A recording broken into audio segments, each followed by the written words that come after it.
Well, when people come up to me who aren't very experienced with the sport and ask, what races should I go to? I want to go to a race. Maybe I've seen it on TV or heard about NASCAR. There's two races that come up, Daytona 500 and the Bristol Night Race. Point blank, it's the best race of the season in my eyes. It's the race fans, race weekend. The atmosphere in the stands is incredible. And the action on the track, it never falls short. So this is the must-see race of the year to me, because winning here just feels different. It's a really special win. I feel like this is a race that drivers generally don't fall backwards into winning the Bristol Night Race. So there's no fluke winners here. Like, champions win this race. Well, Atlanta was, to be quite honest, a little disappointing. We had high expectations to go in there and compete at a high level and to lead laps, compete for stage wins and ultimate race win, and that just didn't play out. Watkins Glen was not anywhere near the result we wanted to get.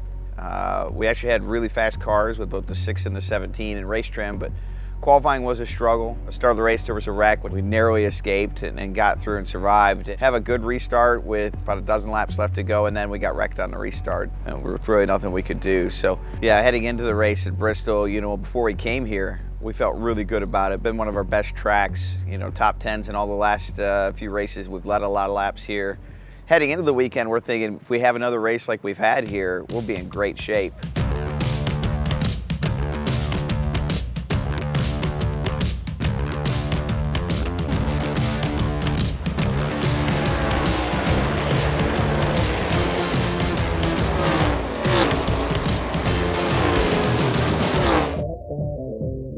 Any fall off in tires, or was it more like a year ago than the spring? Yeah, I don't know what in the world's going on. We went from not thinking we could make 40 laps to thinking we can run 1,000 laps on tires. I don't think everybody knows what's going on there. If you do, let me know, Bob. Send me a text. Yeah, do you know what's going to happen tomorrow then with those no, tires? I have no idea. We'll see if Jekyll or Hyde shows up. Is that good when you're trying to, considering your position, would you take Jekyll and Hyde versus total known? Our car was set up for super high tire wear, and that's not what showed up today. So, I would certainly take if it went back to that. What you had, expectations for tomorrow? Yeah, obviously we got blown away by the tire wear thing to start. We fired off right away just for that reason, which I thought was good. I'm glad we did that. Right away, probably after 10 laps, I'm looking while I'm running like, there's no marbles. They just never showed up. When we fired off, I ran the bottom for a good while there and just kind of waiting for the tires to fall off and the marbles to show up.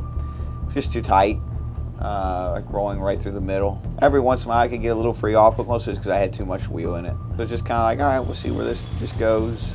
Towards the end of my first run, I moved up. Top immediately was like, oh yeah, this has got speed. I think I finished that run with like a 1590 on the top, and I was running O's and teens at best on the bottom. It's like, okay. Came in and thought about it, and like right away, all right, we're running the 23 Bristol race, not the 24 spring Bristol race, based off of everything from this. And that's what practice kind of played out like from there. I think ultimately the question is, how do we get the bottom better and still be able to run the top, which might be completely unachievable. Our marble's going to show up tomorrow, which I don't think that's the case. No marbles, no bottom, right? We find ourselves behind really early in the weekend, and we're trying to dig out of it. Seems like it keeps getting worse for us here with the tires, and the track prep is kind of the opposite of everything we need or want to see today. So we know this is going to be a really difficult race for us, and we're going to need to catch some breaks. The tires pivot and get into a high fall off, or if the high lane comes in, those are two things that could certainly help us without needing any help from our competitors. But then, if something does happen to one of our competitors, that would not be a bad thing for us either.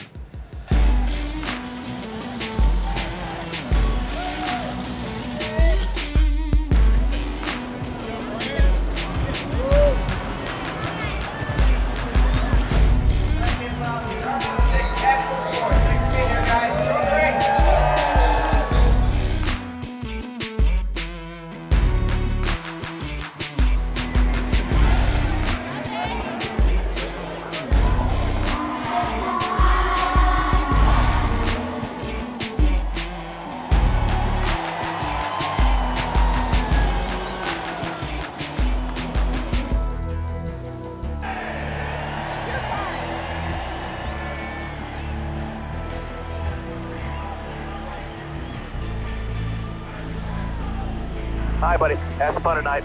Stay focused. You know how to do it here. Just pick them up one at a time. Let us know what you need throughout the race. Put it all together here, man. Bet you guys. Thanks for everything. Let's go have a great night. We can do this.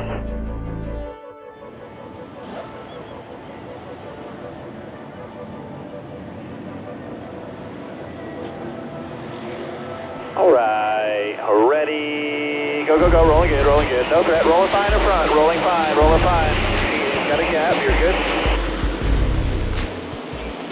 Yeah, everybody keep in your marks, man. The 5's going to get to us because I make a murder, man. Keep rolling that top.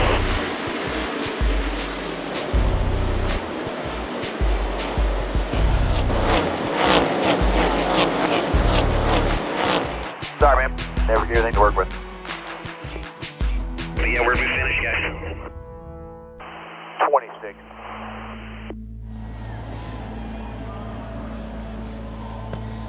I think our biggest goal, or my biggest goal, is to just show progress year over year. You know, we showed a lot of progress from 22 to 23. You know, making the playoffs, competing for wins, getting into the the round of 12. I think we have more potential than that, and I want to show more progress. Brad Keselowski will finish in the 26th spot tonight. Not enough to advance to the next round. It seemed like it was just a struggle all night for you guys. What more did you need? Yeah, I think that's pretty fair to say, Dylan. Just didn't have the pace we wanted out of our Castrol Ford, and we just ran as hard as we could, but there wasn't anything there. So executed what we had to execute with on pit road and took the chances we needed to take, but it's got to be faster. When you look at this season as a whole, you got back to victory lane. Chris has been strong.